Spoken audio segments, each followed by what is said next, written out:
ಜಗತ್ತಿನಲ್ಲಿ ಕೆಲವು ಅತಿ ಸಾಮ್ರಾಜ್ಯಗಳು ಆಗಿ ಅಳಿದಿವೆ. ಅತಿ 7 ಸಾಮ್ರಾಜ್ಯಗಳ ವಿವರ ಇಂತಿದೆ.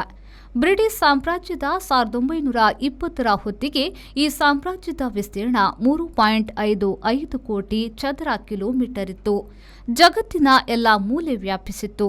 ಜಾಗತಿಕವಾಗಿ 24% ವ್ಯಾಪ್ತಿ. ಯುಎಸ್ಎ ಸ್ವಾತಂತ್ರ್ಯ ಪಡೆದ ಬಳಿಕವೂ ಬ್ರಿಟಿಷ್ ಸಾಮ್ರಾಜ್ಯ ಅತಿದೊಡ್ಡದಾಗಿ 17ರಿಂದ 20ನೇ ಶತಮಾನದವರೆಗೆ ಇತ್ತು. ಮೊಘಲ್ ಸಾಮ್ರಾಜ್ಯ 13ನೇ ಶತಮಾನದಲ್ಲಿ ಚೀನಾ ಎಲ್ಲ ಗೆದ್ದು ಬೆಳೆದಿತ್ತು. 2.4 ಕೋಟಿ ಚದರ ಕಿಲೋಮೀಟರ್ ವಿಸ್ತೀರ್ಣದ ಇದು ಜಾಗತಿಕವಾಗಿ 16% ವ್ಯಾಪ್ತಿಯದ್ದು.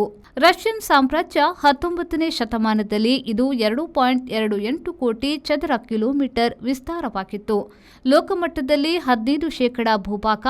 ಈಗ ರಷ್ಯಾ ಪ್ರಪಂಚದ ಅತಿದೊಡ್ಡ ದೇಶ ಎನಿಸಿದೆ. ಕಿಂಗ್ ಸಾಮ್ರಾಜ್ಯ 17ರಿಂದ 20ನೇ ಶತಮಾನದವರೆಗೆ ಚೀನಾ ಆಳಿದ ಈ ಸಾಮ್ರಾಜ್ಯವು 1.47 ಚದರ ಕಿಲೋಮೀಟರ್ ವಿಸ್ತಾರವಾಗಿತ್ತು. ಲೋಕಜಾಗದ 10% ಇದು.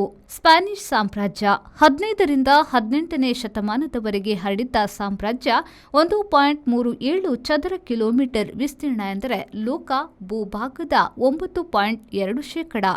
ಫ್ರೆಂಚ್ ಸಾಮ್ರಾಜ್ಯ 19 ಹಾಗೂ 20ನೇ ಶತಮಾನ ಹೆರಿತು.